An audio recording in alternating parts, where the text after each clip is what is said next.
नमस्कार, स्वागत है आप सभी का उत्तराखंड के बुलेटिन में। मैं हूं आपके साथ ऋचा सिंह। तो खबरों की शुरुआत करते हैं इस वक्त की बड़ी खबर के साथ, और इस बीच बड़ी खबर है देहरादून से, जहां सीएम पुष्कर सिंह धामी ने 12 विधानसभाओं की समीक्षा की है। इस वक्त की बड़ी खबर, बैठक में सीएम पुष्कर सिंह धामी के साथ सभी विधायक भी मौजूद रहे हैं। सीएम पुष्कर सिंह धामी ने अधिकारियों को चौपाल लगाने के निर्देश दिए हैं। लोगों की समस्याओं का तुरंत निस्तारण हो, कहा है मुख्यमंत्री पुष्कर सिंह धामी ने। तो बैठक में मुख्यमंत्री पुष्कर सिंह धामी के साथ सभी विधायकगण भी मौजूद रहे। और इस पर अधिक अपडेट देने के लिए मेरे सहयोगी अंशुमान मेरे साथ जुड़ चुके हैं। अंशुमान, देखिए, मुख्यमंत्री ने बैठक ली है, क्या किन किन मुद्दों को लेकर बातचीत हुई है, क्या कुछ फैसले लिए गए हैं इस बैठक में? देखिए रिचा, बिल्कुल, क्योंकि लगातार विधायकों की एक शिकायत रहती है कि अधिकारी उनकी बातों को नहीं सुनते, उनकी बात नहीं मानते, और जब उनको फोन किया जाता है तो उसका सही तरीके से उत्तर नहीं देते, और जो भी विकास योजनाएं चल रही हैं वो सही से धरातल पर नहीं उतरती है। जो जनप्रतिनिधि काम करते हैं उस काम को बेहतर ढंग से नहीं करवाया जाता। इसको लेकर लगातार मुख्यमंत्री के पास शिकायतें आ रही थी, इसलिए आज गढ़वाल मंडल की विधानसभाओं के विधायक का मुख्यमंत्री आवास बुलाया गया और उन सभी के साथ बैठक की गई, उनकी शिकायतों को सुना गया।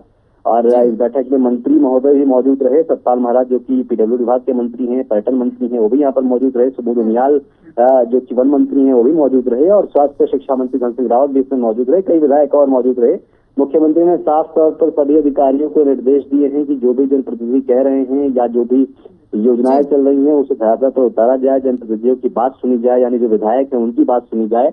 क्योंकि जो विधानसभा स्तर पर काम करते हैं, चाहे वो विधायक के जैसे काम कर रहे हैं या मुख्यमंत्री योजना के तहत जो काम चल रहे हैं, वो काम कभी अधड़ में लटक जाते हैं और अधिकारी उस पर सही ढंग से काम नहीं कर पाती। ये कई बार शिकायतें आ चुकी हैं, पहली शिकायत नहीं है, इससे पहले कई बार विधायक भी शिकायत कर चुके हैं, विधानसभा में भी इसको लेकर सवाल उठ चुका है।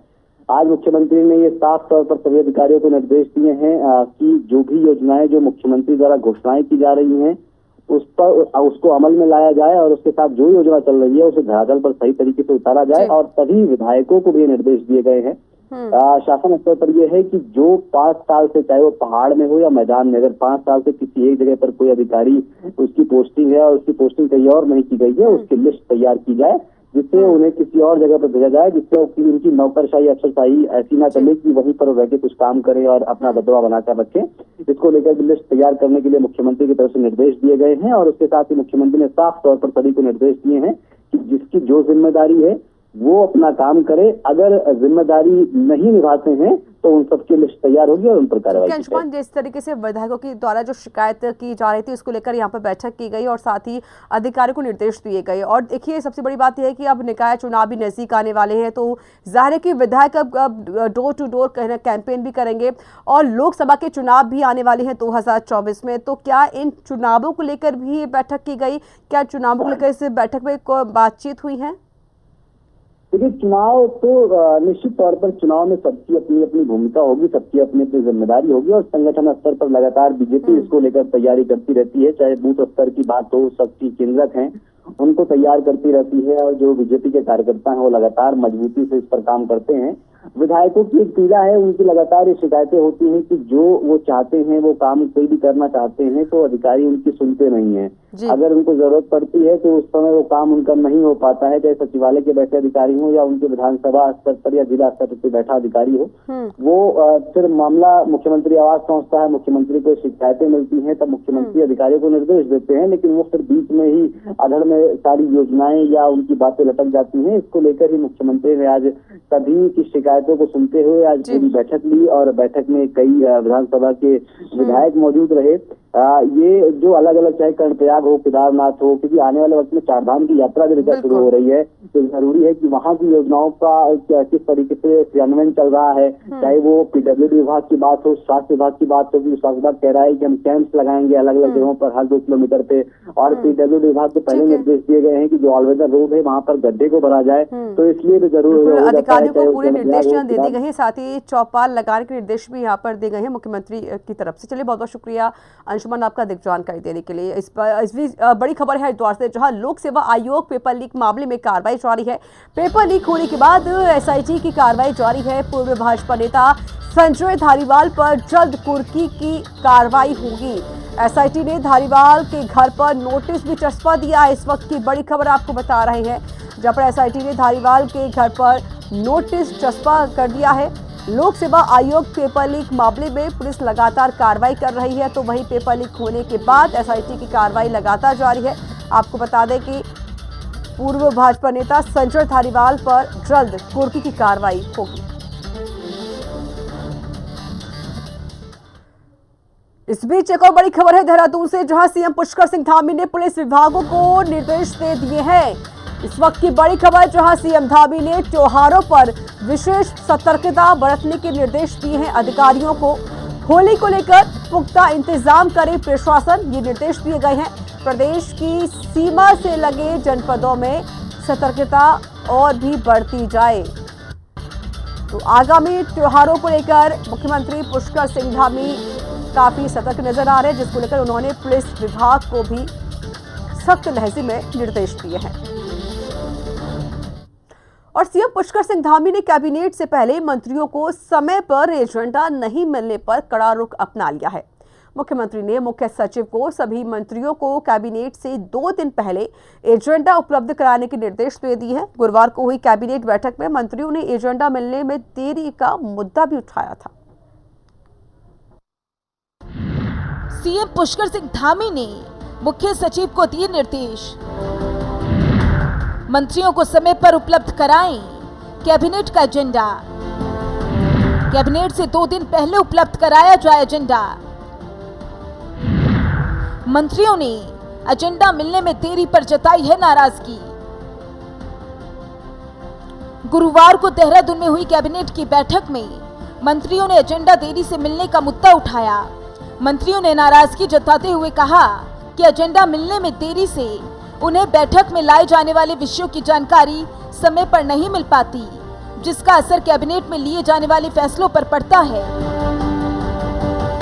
मंत्रियों की शिकायत पर सीएम पुष्कर सिंह धामी ने गंभीर रुख अपनाया है। मुख्यमंत्री ने मुख्य सचिव एसएस संधू को निर्देश दिए हैं कि सभी मंत्रियों को बैठक से 48 घंटे पहले एजेंडा उपलब्ध कराया जाना सुनिश्चित किया जाए। नियमानुसार मंत्रिमंडल की बैठक से 2 दिन पहले मंत्रियों को एजेंडा मिल जाना चाहिए, लेकिन शासन स्तर से देरी के कारण मंत्रियों को समय पर एजेंडा नहीं मिल पा रहा है। कई विभाग कैबिनेट बैठक से पहले अपने प्रस्ताव मंत्री परिषद विभाग को भेजते हैं, जिस पर मंत्रियों ने कैबिनेट में नाराजगी जताई। सूत्रों के मुताबिक अब सीएम धामी के निर्देश के बाद मंत्री परिषद अनुभाग की ओर से सभी विभागों के प्रशासनिक सचिवों को समय पर कैबिनेट नोट भेजने का निर्देश जारी होगा, जिससे मंत्रियों को भविष्य में कैबिनेट से 2 दिन पहले ही एजेंडा उपलब्ध कराया जा सके। ब्यूरो रिपोर्ट, हिंदी खबर। और वही राज्यपाल retired lieutenant general Gurmeet Singh ने राजभवन में वसंतोत्सव 2023 का शुभारंभ किया। इस मौके पर मुख्यमंत्री पुष्कर सिंह धामी भी मौजूद रहे। राज्यपाल और मुख्यमंत्री ने राज्य में फ्लोरिकल्चर को बढ़ावा देने के लिहाज से वसंतोत्सव को अहम बताया है। राजभवन में वसंतोत्सव 2023 का शुभारंभ। राज्यपाल ने किया शुभारंभ, सीएम रहे मौजूद। फूलों की विभिन्न प्रजातियों की लगाई गई प्रदर्शनी। राज्यपाल ने कहा, फ्लोरिकल्चर को मिलेगा बढ़ावा।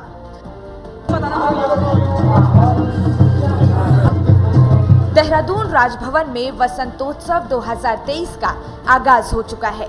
राज्यपाल retired lieutenant general Gurmeet Singh ने वसंतोत्सव का शुभारंभ किया। इस मौके पर मुख्यमंत्री पुष्कर सिंह धामी भी मौजूद रहे। 3 दिनों तक चलने वाले वसंतोत्सव में विभिन्न फूलों की प्रजातियों की प्रदर्शनी लगाई गई है। वसंतोत्सव में कई प्रतियोगिताओं का भी आयोजन किया जा रहा है। पहली बार रूफटॉप गार्डनिंग, बेंसाई गार्डनिंग और शहद प्रसंस्करण से संबंधित प्रतियोगिताएं आयोजित हो रही हैं। विभिन्न सरकारी उद्यानों की पुष्प प्रदर्शनी के साथ ही पुष्प आधारित रंगोली प्रतियोगिताएं भी आयोजित की जा रही हैं। वसंतोत्सव में 16 श्रेणियों में 186 पुरस्कार वितरित किए जाएंगे। इस बार वसंतोत्सव में 750 स्वयं सहायता समूहों ने हिस्सा लिया है। राज्यपाल ने कहा कि वसंतोत्सव के माध्यम से राज्य में हार्टिकल्चर और फ्लोरिकल्चर को बढ़ावा मिलेगा। हमारे फूल जिस प्रकार हमारी उत्तराखंड की भूमि के अंदर में उपज होती है, उसके अंदर में 3 अंश हैं जो कहीं नहीं पाए जाते हैं।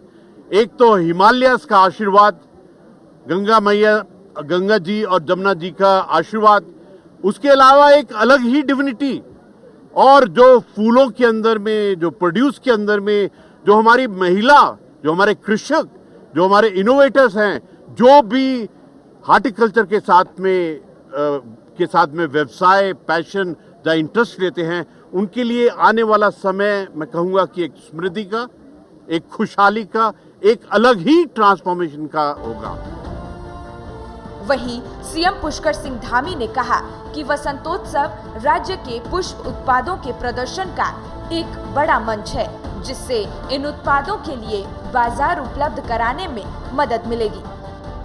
मैं बसंतोत्सव जो यहाँ का 3 दिवसीय कार्यक्रम यहाँ पर प्रारंभ हुआ है, उसकी मैं सबको बधाई देता हूँ, शुभकामनाएं देता हूँ। और आज कृषि के क्षेत्र में, बागवानी के क्षेत्र में, उद्यान के क्षेत्र में और बहुत सारे जो हमारे यहाँ पर उत्पाद हैं, चाहे वो हमारा शहद उत्पादन हो, फलों का उत्पादन हो, अच्छे पुष्पों का यहाँ पर प्रकटीकरण हो, ये सारे के सारे जो कार्य हैं प्रदेश के अंदर तेज़ी से चल रहे हैं। और इस प्रकार के उत्सव से उन सभी को आगे आने का मौका मिलेगा। एक बड़ा उनके लिए ये प्लेटफॉर्म है उन अपने उत्पादों को दिखाने का। और धीरे धीरे जो हमारे आसपास के क्षेत्र हैं, एनसीआर का क्षेत्र है, उत्तराखंड से पूरे संपूर्ण हिंदुस्तान के अंदर इन सब चीज़ों को ले जाने के लिए एक अवसर भी इस वसंतोत्सव के माध्यम से मिलेगा। वसंत के मौसम को ऋतुराज कहा जाता है, क्योंकि इस समय प्रकृति अपना श्रृंगार करती है और रंग बिरंगे फूलों का सौंदर्य कुदरत की आभा को और बढ़ा देता है। ऋतुराज वसंत के यही रंग देखने को मिल रहे हैं वसंतोत्सव में, जिसमें फूलों की विभिन्न प्रजातियों के प्रदर्शन के साथ ही इनके व्यावसायिक उत्पादों को बढ़ावा देने का प्रयास किया गया है। ब्यूरो रिपोर्ट, हिंदी खबर।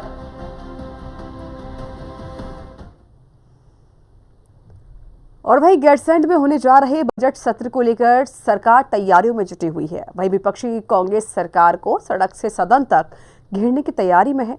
पेपर लीक कांड और युवाओं पर पुलिस कार्रवाई के मुद्दे को लेकर कांग्रेस सत्र के दौरान जोर शोर से उठाएगी। रिपोर्ट देखिए। गैरसैंण सत्र में सरकार को घेरने की तैयारी में कांग्रेस। विपक्षी कांग्रेस सड़क में सदन तक बोलेगी हल्ला। युवाओं पर कार्रवाई के मुद्दे को उठाएगी जोर शोर से। महंगाई, बेरोजगारी के मसले पर भी घेरेगी सरकार को। गैरसैंण के भराड़ीसैंण विधानसभा में बजट सत्र 13 मार्च से शुरू होने जा रहा है।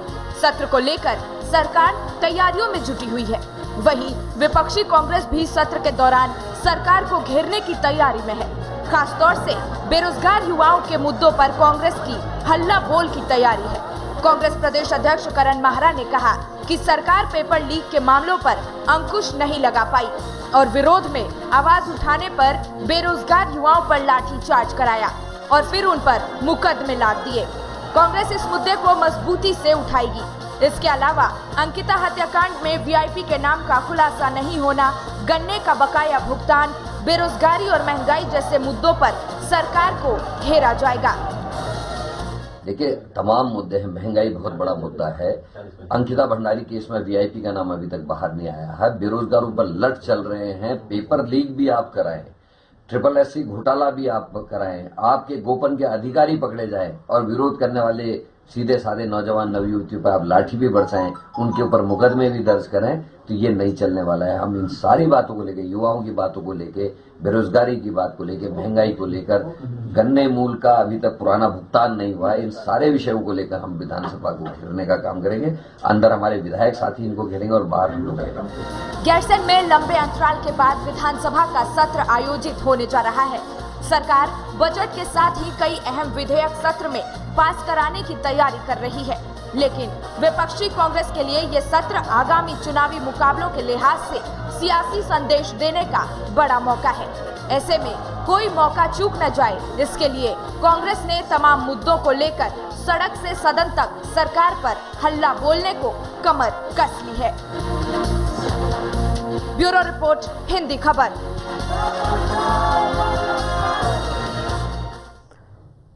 और वहीं हिंदी खबर के साथ बीजेपी सांसद नरेश बंसल ने खास बातचीत की। इस बातचीत में उन्होंने मेघालय में बीजेपी सरकार बनने का दावा किया, तो वहीं उत्तराखंड भर्ती मामले को लेकर कहा कि भर्ती घोटाले पर उत्तराखंड सरकार ने कड़ा कानून बनाकर इस तरह के मामलों पर सख्ती बरती है। वहीं उन्होंने राहुल गांधी पर भी कटाक्ष किया है। बीजेपी ने जहां त्रिपुरा नागालैंड में सरकार बनाई और हमारे साथ बातचीत करने के लिए हैं बीजेपी सांसद नरेश बंसल जी। सर, 2 राज्यों में आपकी सरकार बन चुकी है, तीसरे में भी देखिए किसी न किसी तरीके से बीजेपी प्रयास में हमेशा रहती है। क्या लग रहा है कि मेघालय में भी सरकार बना ली? निश्चित रूप से मेघालय में, चूँकि जो पिछली बार भी जो सरकार में थे हमने मिलकर बनाई थी, 2 हमारे विधायकों ने उनको सहयोग दिया। इस बार भी उन्होंने हमारा समर्थन मांगा है। सबसे बड़ी पार्टी एनपीपी आई है वहाँ पर, तो उनके साथ मिलकर सरकार निश्चित रूप से मेघालय में हमारी एनडीए की सरकार बनेगी। वहीं सर, उत्तराखंड की अगर बात करें तो देखिए उत्तराखंड में जो भर्ती घोटाला हुआ था उसको लेकर लगातार विपक्ष कह रहा है कि इसकी सीबीआई जांच होनी चाहिए। देखिए, हमारे मुख्यमंत्री जी ने भर्ती घोटाले पर त्वरित कार्रवाई की। लगभग 4 दर्जन से ज़्यादा लोग जेल में चले गए। एसटीएफ और आईएसआईटी गठित की, लेकिन जो सीबीआई जांच की मांग कर रहे हैं वो युवकों के हित में बात नहीं कर रहे हैं, क्योंकि सीबीआई जांच होगी तो सारे भर्तियां रुक जाएंगी लंबे समय तक। अब जो हो रहा है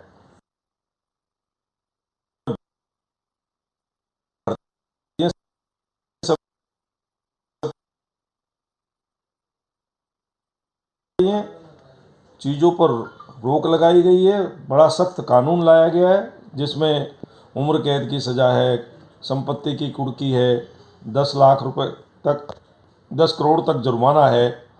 तो इस प्रकार के बड़े कदम उठाए हैं और उस कानून की देश के अन्य राज्यों ने भी सराहना की है, वो भी उस ओर आगे बढ़ रहे हैं। इसके बावजूद भी सरकार ने पुष्कर सिंह धामी जी के नेतृत्व में हाई कोर्ट को लिखकर कहा है कि वो किसी जज को नियुक्त करे और जो जांच हो रही है वो हाई कोर्ट के जज की निगरानी में होगी। चलिए, धन्यवाद। तो देखिए, यहाँ आप सुन रहे थे नरेश बंसल जी को। कैमरा निशांत के साथ आंचल यादव, हिंदी खबर, दिल्ली। देहरादून में राजभवन में 3 दिन तक चलने वाले बसंत उत्सव की शुरुआत हो गई है। यह बसंतोत्सव 3 मार्च से 5 मार्च तक आयोजित किया जाएगा। इस दौरान राजभवन में विभिन्न प्रकार के फूलों की प्रजातियों की प्रदर्शनी भी लगाई गई है। इसके साथ ही उत्तराखंड के कई उत्पादों को भी प्रदर्शन के दौरान दिखाया जाएगा। इन 3 दिनों तक राजभवन आम लोगों के लिए खुला रहेगा। बसंत उत्सव के इस प्रोग्राम में प्रदेश के अलग अलग हिस्सों से फूलों की खेती करने वाले काश्तकार शामिल होंगे। इस दौरान काश्तकारों को पुरस्कृत भी किया जाएगा।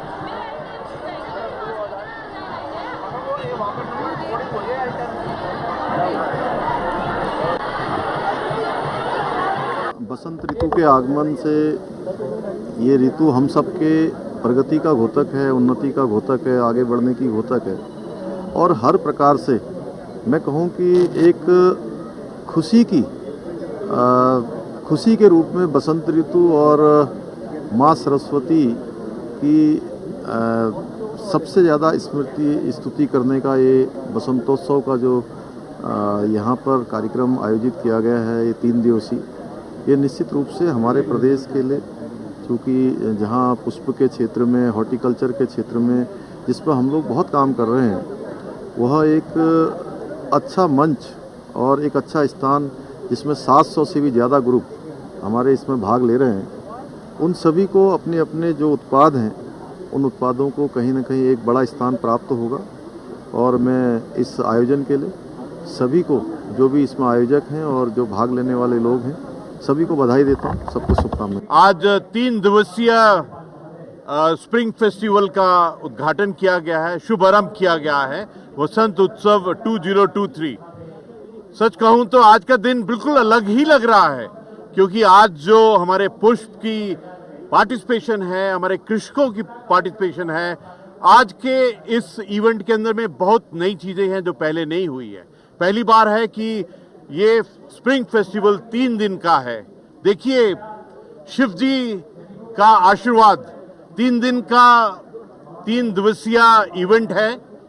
आज 3 तारीख है, तीसरा महीना है, और अगर आप देखेंगे तो आज जो पार्टिसिपेशन है वो अपने आप से अलग ही है।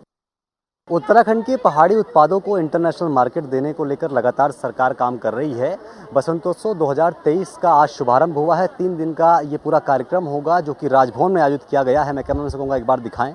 यहाँ पर आपको अलग अलग प्रकृति के हैंडीक्राफ्ट्स के सामान मिल जाएंगे, यानी जो पहाड़ी उत्पाद हैं, जो हाथ से बने हुए उत्पाद हैं, वो आपको मिल जाएंगे। जो पहाड़ी माल्टा है उसके जूस आपको यहाँ पर मिल जाएंगे। अगर आप अपने स्वास्थ्य के लिए कुछ खरीदना चाहते हैं वो यहाँ पर आपको उपलब्ध हो जाएगा। अगर कोई भी व्यक्ति यहाँ पर आता है तो उत्तराखंड की संस्कृति, उत्तराखंड के उत्पाद को समझ सकता है। उत्तराखंड के जो फूल हैं उसके बारे में उसकी एक समझ पैदा होती है, और उसके साथ ही जो उत्तराखंड के जो स्थानीय उत्पाद हैं, चाहे उसमें मंडवा हो, झंगोरा हो, पहाड़ी आंवला हो, या उसके साथ ही पहाड़ी राजमा हो, जो भी पहाड़ के प्रोडक्ट्स हैं जिसको एक ऑर्गेनिक तरीके से सरकार भी कह रही है कि हम इसको नेक्स्ट प्लान करेंगे और इंटरनेशनल मार्केट में उसकी जगह बनेगी। ये सामने आपको दिख रहा होगा। इसमें सब कुछ है, जो पहाड़ी यहाँ के फेमस चीज़ें हैं वो सब कुछ आपको यहाँ पर उपलब्ध हो जाएगी। अगर आप ख़रीदना चाहें तो आप यहाँ पर आकर उसको भी ख़रीद सकते हैं। और उसके साथ ही अगर आपको अपनी रसोई सजानी हो, अगर आपको अपने गैलरी को सजाना हो, तो यहाँ प्लांट्स अलग अलग तरीके से लगाए गए हैं। फूलों की जो प्रजातियाँ हैं उसको आप यहाँ आकर समझ सकते हैं कि कौन कौन से फूल जो उत्तराखंड में आपको मिलते हैं। उत्तराखंड के साथ साथ अलग अलग नेशनल लेवल पर कौन कौन से फूल मिलते हैं। जो उत्तराखंड की जड़ी बूटियाँ हैं वो भी आपको यहाँ देखने को मिल जाएगी। 3 दिन का पूरा ये कार्यक्रम जो कि राजभवन में आयोजित हुआ है, और आज मुख्यमंत्री पुष्कर सिंह धामी यहाँ पर इस कार्यक्रम में शिरकत करने पहुँचे, और इसके साथ ही राजभवन में राज्यपाल गुरमीत सिंह भी उस वक्त मौजूद रहे। कैमरामैन जिंदतोड़ी के साथ मैं हिंदी खबर, देहरादून। उत्तराखंड में बसंतोत्सव 2023 की शुरुआत हुई है, जिसमें मुख्यमंत्री पुष्कर सिंह धामी और राज्यपाल गुरमीत सिंह शामिल हुए।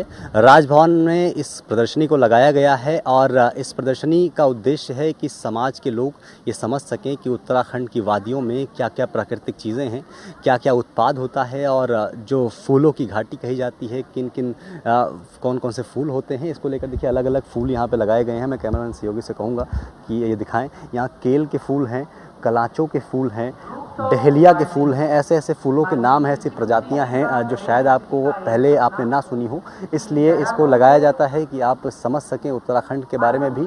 और उसके साथ ही यहाँ पर गेंदा का फूल है जो अधिकतर सब लोगों को पता होता है। इसके साथ ही आपको कई और प्रजाति के फूल मिल जाएंगे, आपको समझने का मौका मिलेगा।